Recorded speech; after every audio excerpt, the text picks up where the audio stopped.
은혜 받을 하나님의 말씀은 사사기 14장 15절에서 20절까지의 말씀입니다. 사사기 14장 15절에서 20절까지의 말씀 교독합니다. 제가 먼저 읽습니다. 제7일에 이르러 그들이 삼손의 아내에게 이르되 너는 내 남편을 깨어 그 수수께끼를 우리에게 알리게 하라. 그렇지 아니하면 너와 내 아비의 집을 불살리라. 너희가 우리의 소유를 취하고자 하여 우리를 청하였느냐? 그렇지 아니하냐? 삼손의 아내가 그의 앞에서 올려 가라되 당신이 나를 미워할 뿐이요 상상이 아니하노다.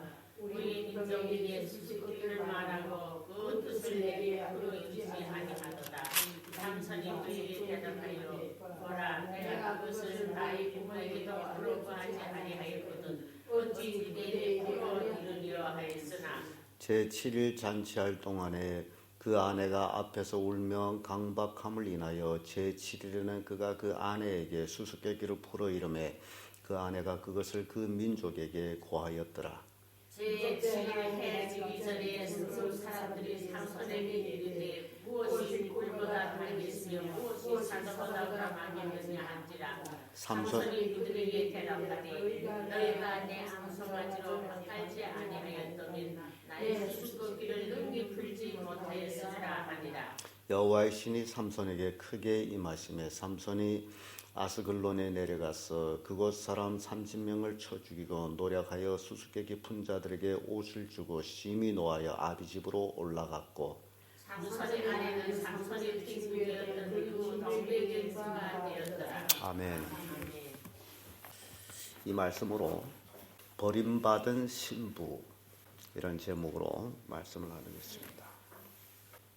부부라는 것은 서로와의 신뢰와 또 서로와의 사랑과 의지하면서 이루어지는 것이 부부입니다. 몸이 함께 있대 가지고 마음은 딸로 있다면 진정한 부부가 될 수가 없습니다. 이 삼손의 아내, 신부, 그들은 결혼식을 한 주씩 했습니다. 그때 당시에 한 주간씩 결혼식을 하는데 수수께끼 푸는 것이 한 주간 안에 풀어야 되는데 블레셋 사람들은 그 수수께끼가 뭔지 알 수가 없어가지고 삼손의 아내를 신부를 협박하게 됩니다. 그래서 여기서 만약시 삼손의 그 신부가 아내가 그 사실 그대로 삼손한테 얘기해 줬더라면 문제는 달랐을 텐데 협박을 받고 그리고 삼손을 깨고 강박하고 배반하는 그런 모습을 우리는 본문을 통해서 우리가 볼 수 있습니다. 그렇기 때문에 신부라는 자체가 결국 버림을 받는 그런 비참한 결과를 맞이하는 모습 봅니다. 어느 민족의 여자나 할 것 없이 결혼이라는 것은 행복하기 위해서 하는 겁니다. 근데 삼손이 아내 됐던 여자는 그에게는 결혼이 결국 그를 파멸로 이끌어갔던 모습을 봅니다. 오늘 우리 예수 그리스도를 믿는 사람들을 예수님의 신부다라고 얘기합니다. 그럼 우리의 신부 입장에서 우리는 신랑 예수한테 이 삼손을 통해 가지고 정말 우리도 까딱 잘못하면 버림을 받을 수 있지 아니할까라는 그런 교훈을 오늘 본문을 통해 가지고 우리에게 주고 있습니다. 버림받은 신부, 첫째, 남편을 꿰물어 버림받는 모습을 봅니다.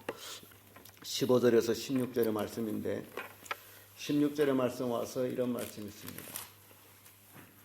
삼손의 아내가 그 앞에서 울면 가로되 당신이 나를 미워할 뿐이요 사랑치 아니하는도다. 지금 이 시간은 신혼의 시간이에요. 한 주간 동안 결혼하는 시간이에요. 그런데 아내가 하는 얘기가 당신이 나를 미워하고 나를 사랑치 않는다. 왜 이런 얘기 하느냐? 원인은 15절에 있습니다. 제7일에 이르러 그들이 삼손의 아내에게 이르되 너는 내 남편을 깨어 그 수수께끼를 우리에게 알리게 하라. 그렇지 아니하면 너와 내 아비 집을 불살리라. 너희가 우리의 소유를 취하고자 하여 우리를 청하였느냐? 그렇지 아니하냐? 협박을 당합니다. 그러면 그렇다고 삼손한테 얘기해 줬더라면 다른 문제가 되는데, 결국 이제 아내는 자기 민족의 말을 남편보다 더 중히 여겨가지고 남편을 꾀는데 시도를 하고 있죠. 울면서 당신이 나를 미워하고 당신이 나를 사랑하지 아니하므로 수수께끼를 나한테 알려주지 않고 있다. 삼손의 아내가 왜 수수께끼를 알려고 그래요? 자기 민족에게 알려주기 위해서. 자체가 잘못된 거예요. 잠언 16장 29절에 보게 되면요, 강포한 사람은 그 이웃을 꾀어 불선한 길로 인도하느니라. 강포한 사람은 이웃을 깨워가지고 불선한 길로 인도한다. 그러니까 이게 블레셋 사람들은 강포한 사람들이에요. 그리고 자기의 동족을 깨워가지고 불선한 길로 이끌어갔던 것, 삼손이 아내를 깨운 것, 이들은 강포한 자들이었어요. 시편 1편 1절에는요, 복 있는 사람은 악인의 꾀를 쫓지 아니하며, 이런 말씀. 그 삼손의 아내가 진정 복이 있다면 결국 삼손을 따라야 될 텐데, 삼손의 아내는 복이 없는 여자였어요. 남편을 따르지 않았어요. 그래서 결국 남편을 꾀는 데를 이제 동조하게 됩니다. 두 번째로 버림받은 이 신부를 보게 되면요, 남편을 협박합니다. 17절의 말씀인데, 17절의 말씀 와보면 제7일 잔치할 동안에 그 아내가 앞에서 울면 강박함을 인하여 제7일에는 그가 그 아내에게 수수께끼를 풀어 이르매 그 아내가 그것을 그 민족에게 고하였더라. 강박함. 성경은 이렇게 간단하게 강박이라는 한마디로 이렇게 쓰고 있습니다만은 한 주간 내내 울면서 별의별 짓을 다 했을 것이다 하는 얘기예요. 결혼식 날, 이 잔치날은 한 주간 동안 먼 날에 즐겁고 기쁜 날인데 그 수수께끼라는 그 하나를 가지고 내내 아내가 남편 된 삼손을 괴롭히고 강박하고 별의별 소리를 다 했을 거예요.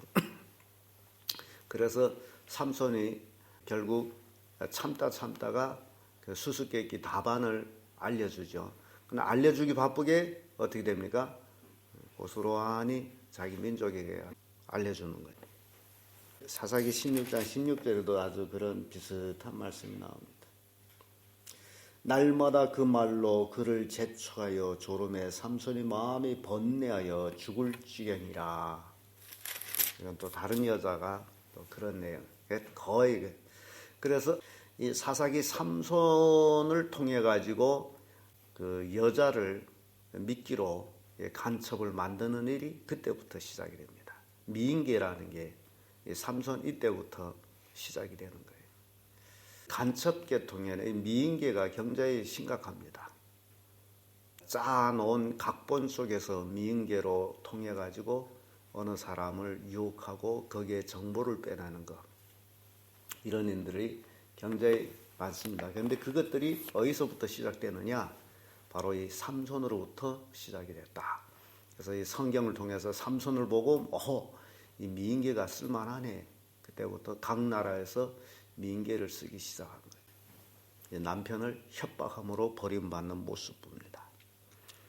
끝으로 이 버림받은 신부는 남편을 배신함으로, 18절에서 20절의 말씀인데 18절의 말씀 와보면 제7일에 해지기 전에 성읍 사람들이 삼손에게 이르되 무엇이 꿀보다 달겠으며 무엇이 사자보다 강하겠느냐 한지라 삼손이 그들에게 대답하되 너희가 내 암송아지로 밭갈지 아니하였다면 나의 수수께끼를 능히 풀지 못하였으리라 하니라.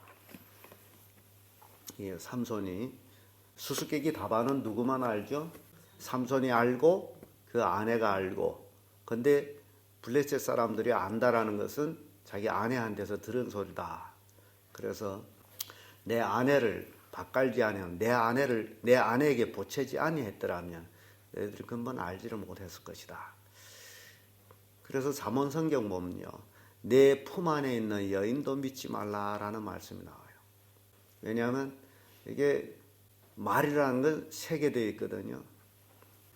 그래서 옛날에 조선시대인가 어딘데 뭐 임금님이 귀가 당나귀 귀처럼 컸어요.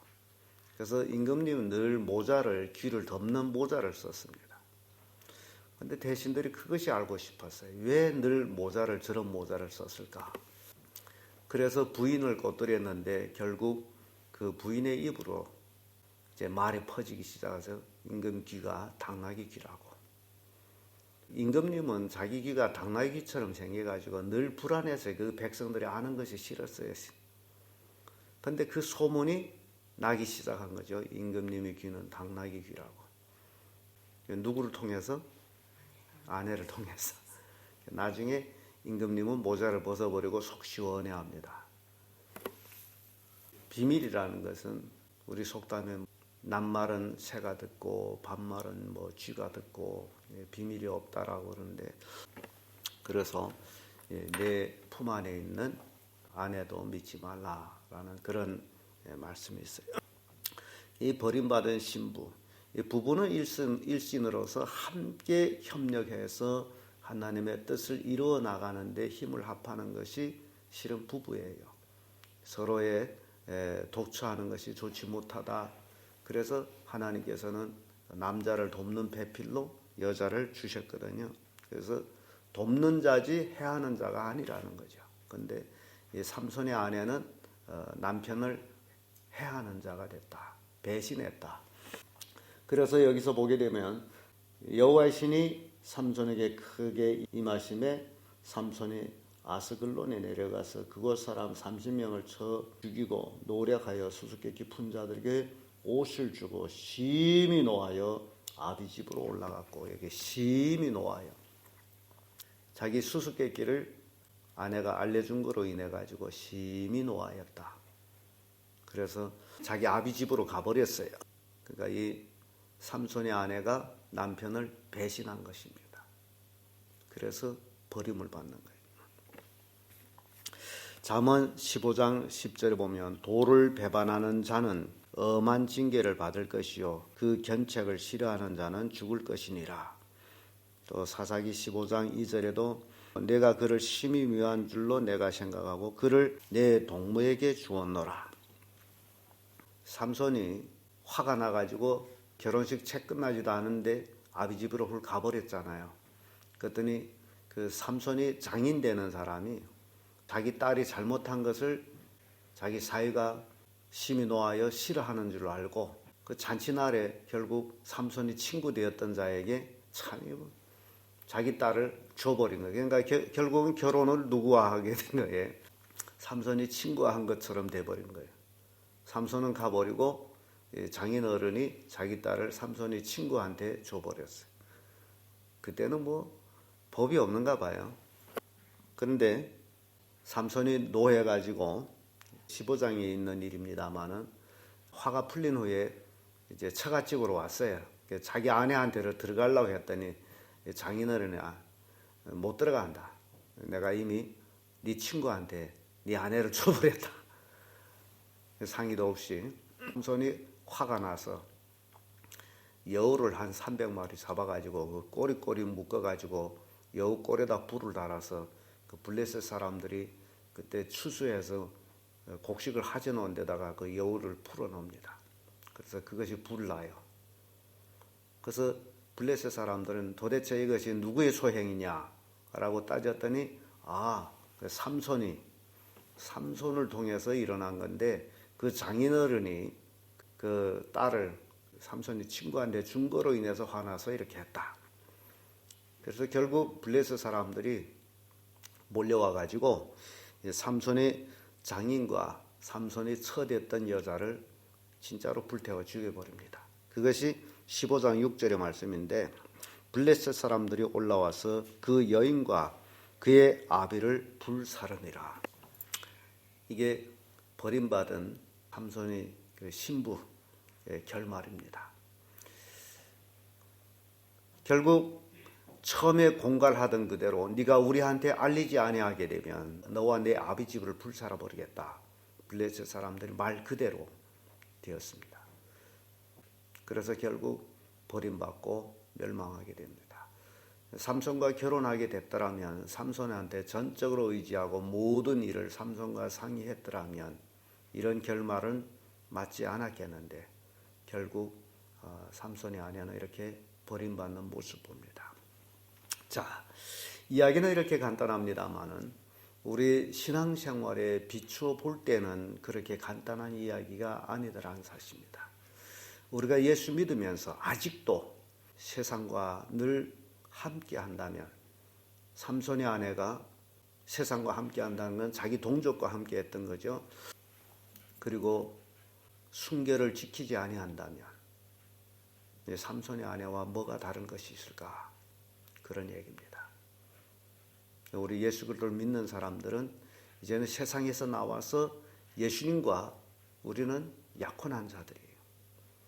그래서 오로지 우리는 예수님의 기쁨을 위해서 살아가는 자들이 되어야 되고, 예수님 맞이하기 위해서 우리는 매일같이 신부단장을 해야 될 자들이다.